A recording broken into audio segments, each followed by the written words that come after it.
So for this watercolor is a silhouette, and I have done the first, I call it my base layer, wet on dry paper. And now I want to darken it up. The key with watercolor is you have to do it in layers if you want it to be even darker than what you've got. I'm going to add some more layers to the water, so the water's darker except for the reflection from the moon and the sky. And this is how we do. Is with a lot of water, you add color to your brush. And you don't want to make it solid because you want to have that ripple effect.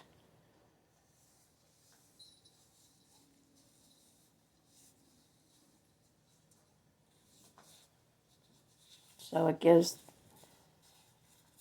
the chance for reflection to be in the water.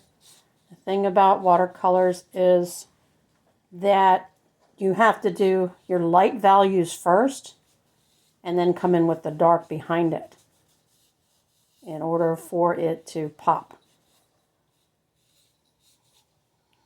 So you don't want to do a total full wash. I use my brush on here until the paint is no longer in the brush. And I'm using a square tip brush for this because it's a larger area. And when I want to do just a line, I just use either the corner or the edge of it, just like this. This is for wider spots.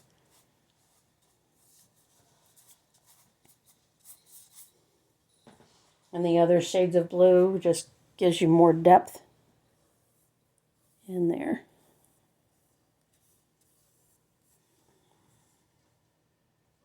This is a liquid watercolor. Comes in the tubes. Comes in tubes like this. This is a really nice set. And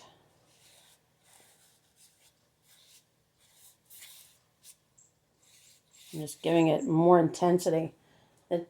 The other watercolors that I use, I call them cake watercolors, are these guys that come in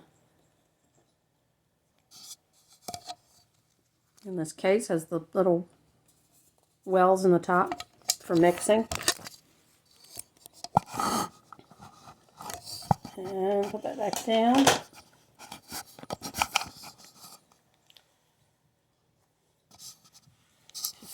Angle this up just a little bit more.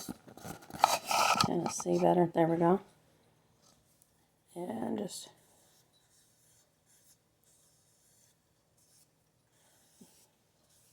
you kind of want your lines to be straight.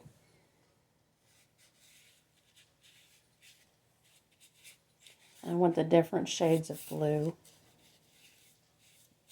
for contrast.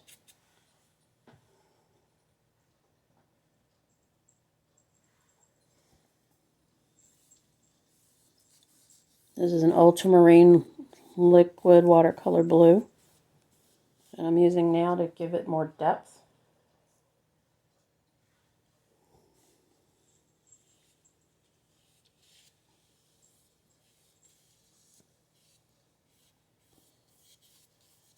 Some people think that they need to outline the moon shape down in the water, but you don't want to do that because it's distorted. It's in water. So naturally it's going to be a little distorted. Then put more water in my brush just to bring a little bit of color across where the moon reflection is.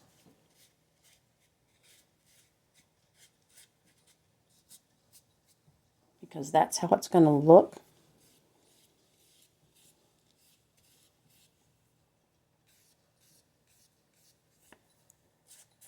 And you don't want to get the water or the paper too wet. But I do want to give this dark contrast. Now when you first do your first layer of black, it looks gray when it dries. And that's because the watercolor is quite translucent.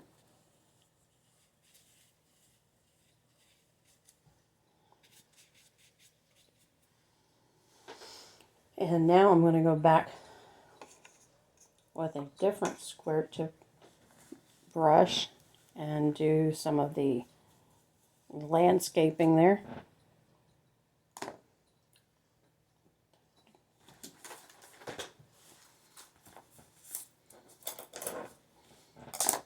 This is a 1/4 inch square tip brush.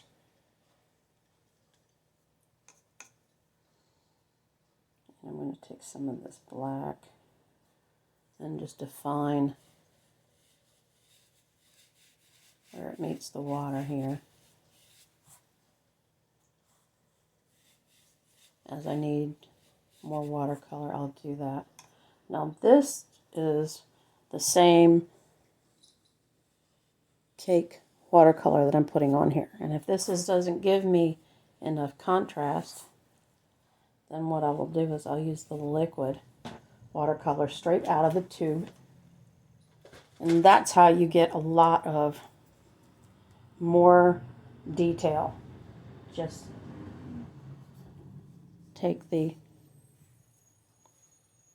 tube of black. This is the watercolor tube of black. Squeeze some of that out. You don't need a lot. It does spread. Just a different little, different kind of opacity. And put that on top. As you see, it really gives it some definite contrast. When you use it straight from the tube and not adding any water to it, it almost acts like an acrylic. It's not as see-through or opaque. So I'm going to just stretch it across here.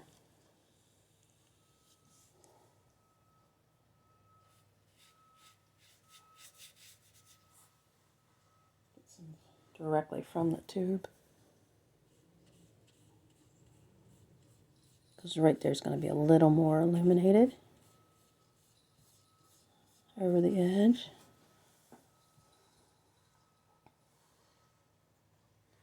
And then I'll go up to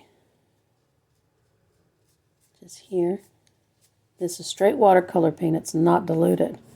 And this is how you're able to make it look like sedimentary rocks. Just using straight paint.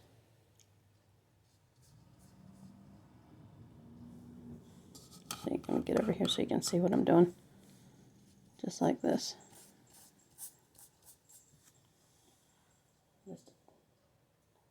Just a dip in the water just for a second.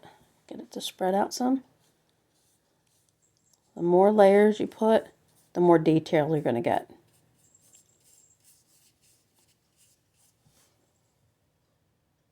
Now I add a little bit of water to my brush to pull some of this dark up. I don't know if you can see how wet that makes it, but it pulls that color up.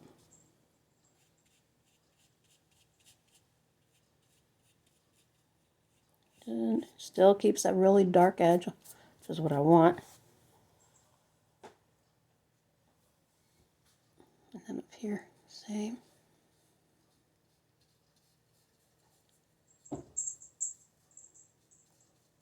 Now the edge is going to be a little lighter because you got the moon shining on it.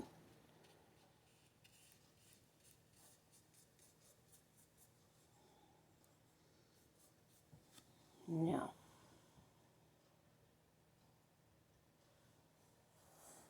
go to here. I want this to really stand out where that tree is.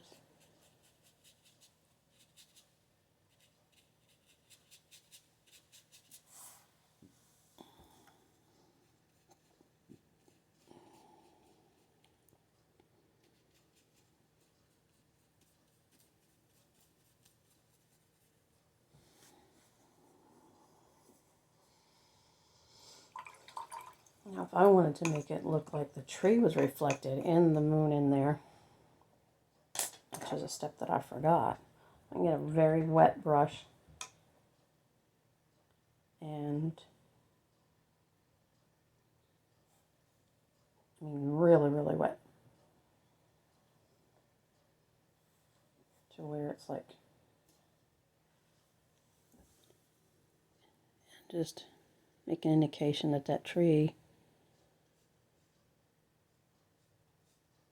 is being reflected into the water. Just a slight bit of the blue.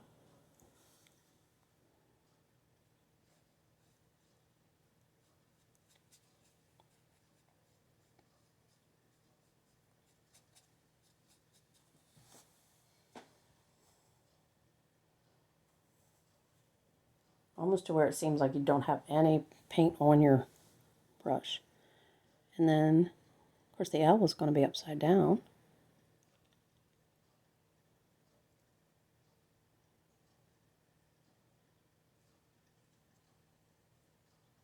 And this is with the very tiny point of your brush, that little tiny point. Because this is a reflection.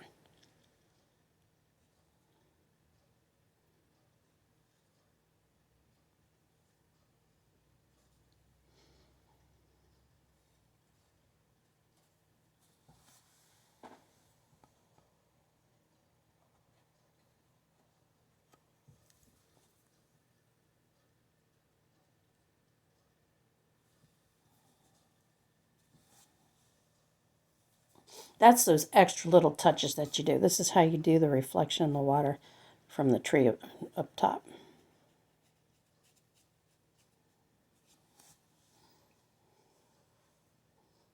Now to put more detail in the other trees in here, you take the liquid out of the tube using the very tiny tip point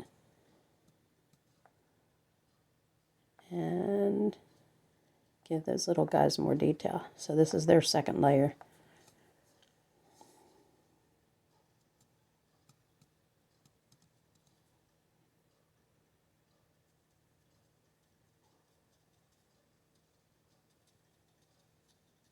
And you just do little dots with the tip.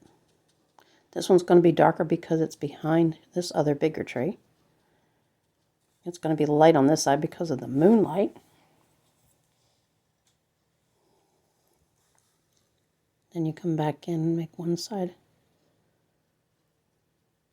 darker.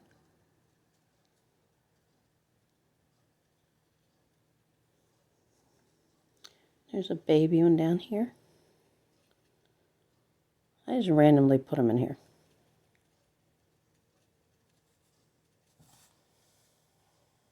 And this is all with the liquid watercolor paint. Nick Pro makes some really great watercolors. I have a whole set of these. So even on this tree, you leave that first layer there as your highlight, and then you come in behind it and put in the dark side.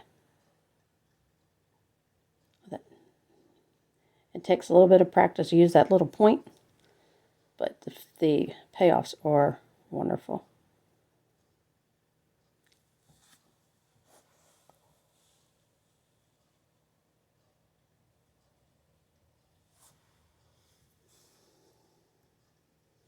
And with the owl,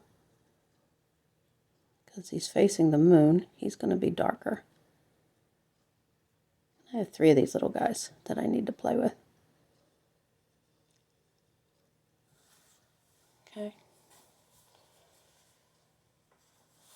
I'm going to put this little guy in. I'm going to make him a little taller than what he was. Get more contrast. See, I only did a line on one side because one side is going to be highlighted, at least on the top from the moon. And there's some moonlight that comes down through here, as there would be.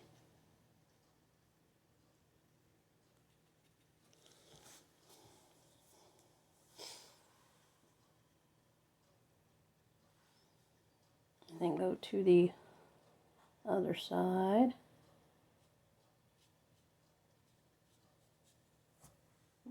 I thought I put paint on there, I guess I didn't. You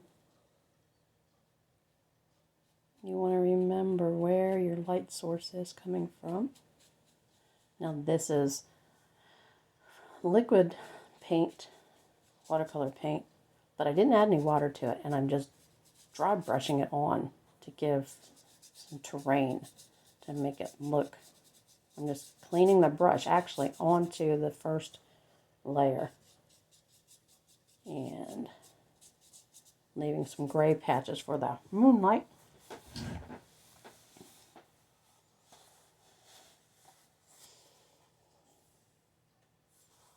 So I've got paint on the brush. Turn it this way so you can see part I'm doing now. So I did paint on the brush from the tube, and I want my tree shadows to be a little more prominent on the ground. So I'm just dragging it across there. Now since the moonlight is on this side, on these, the darker side is going to be to the right. So the darker side is going to be here. Just like that. Now this is straight pigment watercolor paint from the tube. I'm not adding any water to it. I'm using it like I would an acrylic paint to give that sense of where the light's coming from.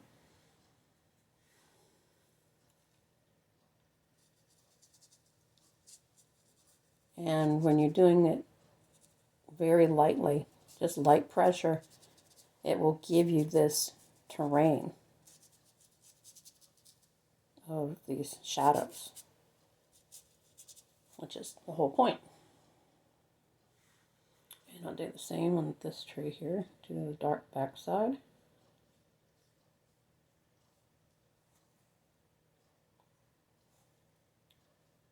Give it a nice dark backside. And then it's going to cast a shadow here. And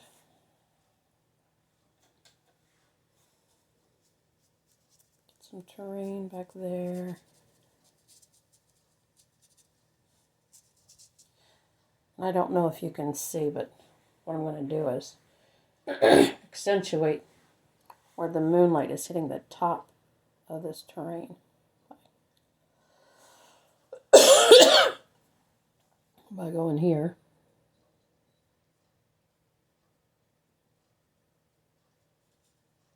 Put a little valley in there.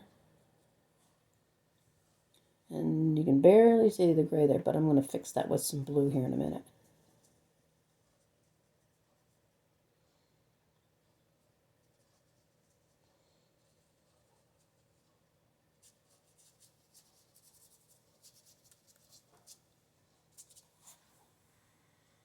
Take this. Let's see if we can't get some shadows of branches up here. There we go.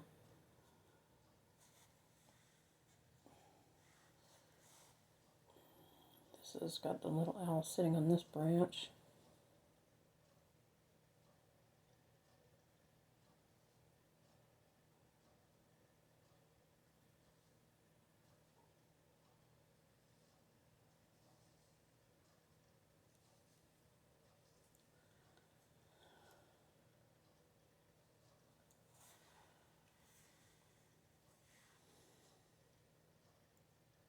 Same here.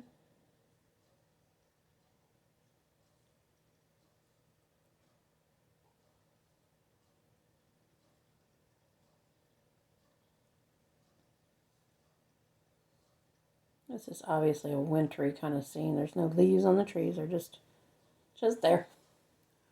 Being illuminated by the moon. And do indications of the branches and the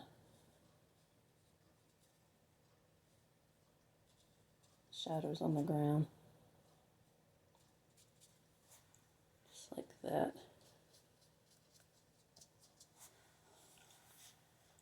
And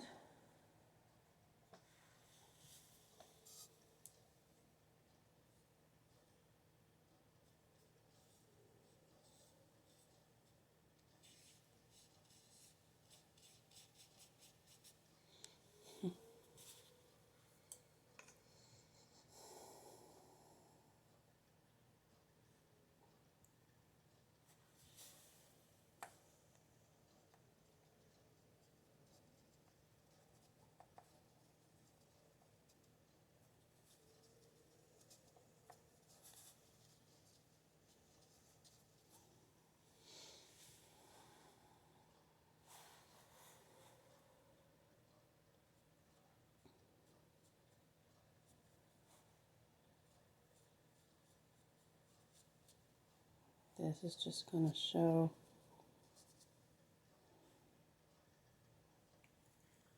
how the moonlight is appearing on top. So I'm taking a little bit of blue, using the very tip and an outline, just the top here.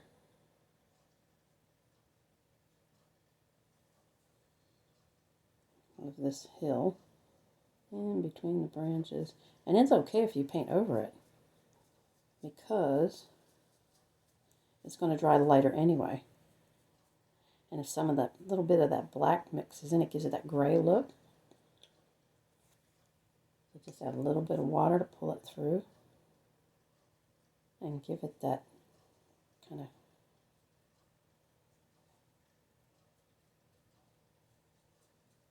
grayish top. Pull that blue out.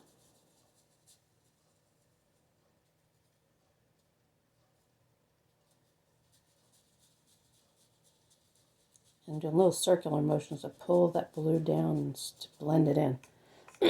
Adding just a little bit of water to do that.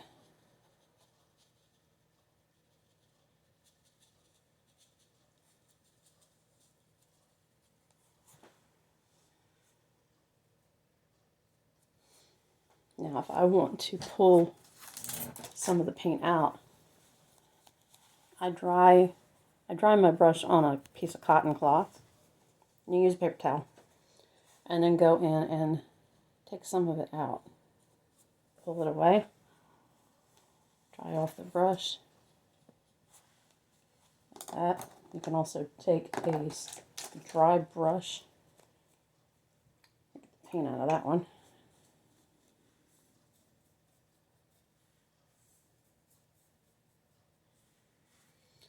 And just brush it out.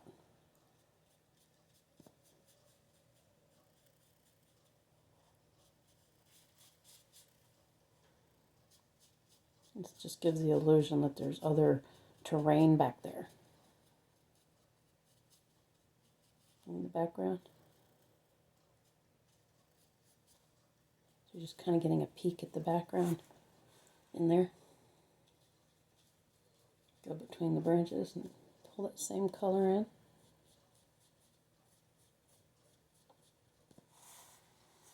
I don't know if you can all see from there.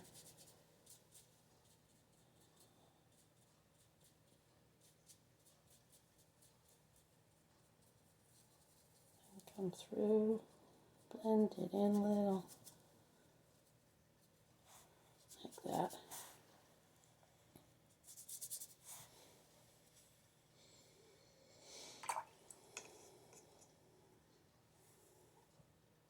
Let's see if this is the blue I want for the sky.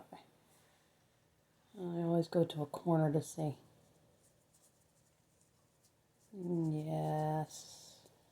Let's do some really dark spots in the sky. And this is with the same kind of cake watercolor.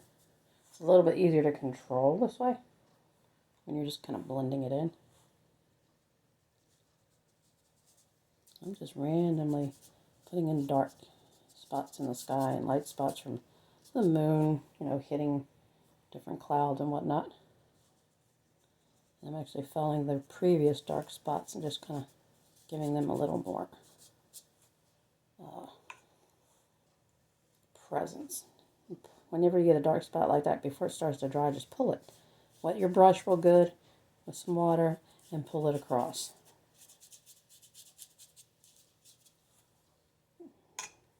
Your sky is whatever you want it to be.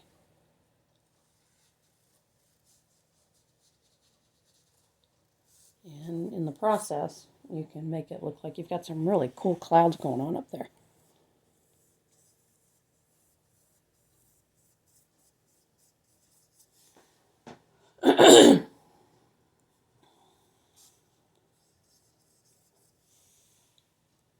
Bring some of that color out.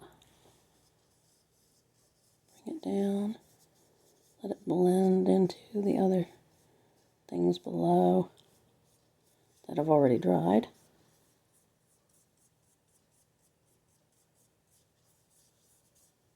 just like that.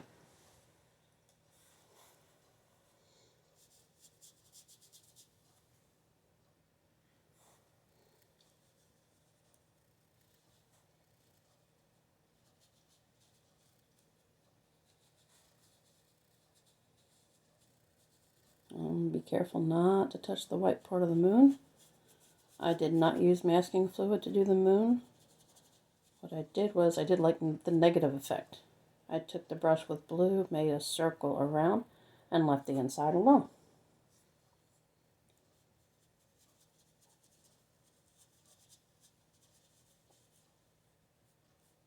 You don't want to disturb that nice edge. Just draw some of that blue across. All I'm doing is putting a second layer of the blue to darken up the skies so that the moon really pops out.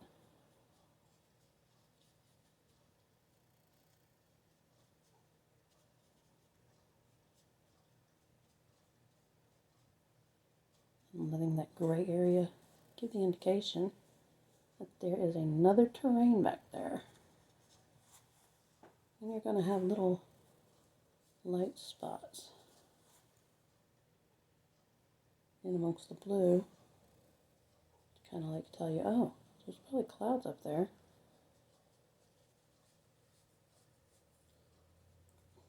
The key to making a lovely circle like that is to keep your wrist on the paper and just move your fingers. And so most of the action is going on in this right hand part of the sky, as you can see. And I don't want that dark spot that too much. I'm going to blend it out.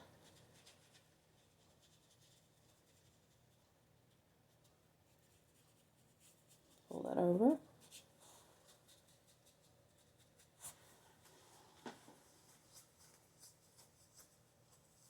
Now if I want to give this a misty kind of circle looking thing around the moon, I'm going to take my brush, get it good and wet, and take some of the cake white, and I'm going to go, this is how you do a circle. Keep your wrist on the, let me back this up some. Okay, anyway. You keep your wrist on the paper, and you just move the brush. Move the brush.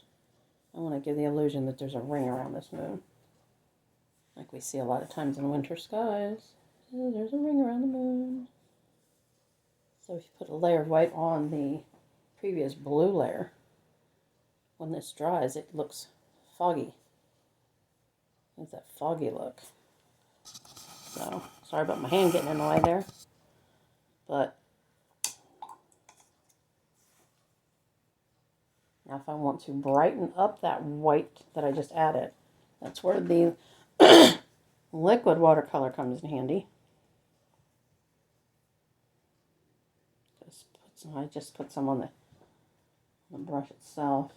Get the brush loaded with the liquid white, and then go like this.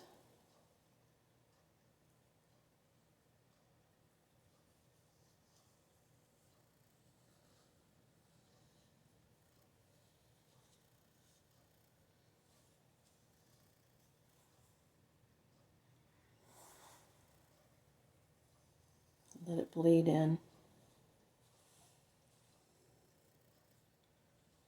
part of the way.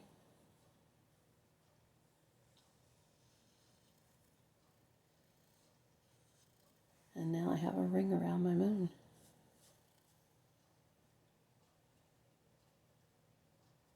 Even let it kind of overflow onto the terrain there.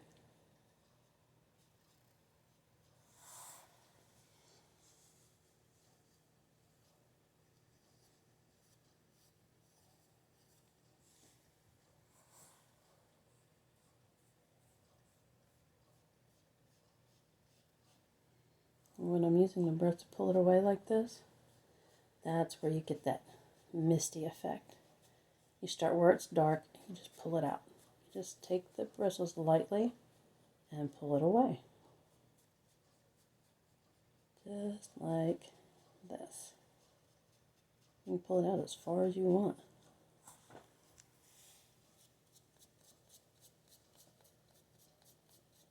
And smooth that out, but you still have that ring there. You still see it.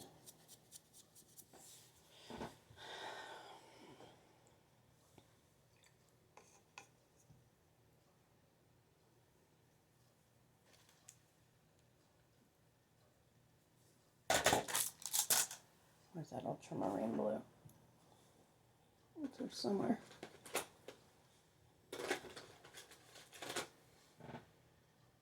That's phthalo blue.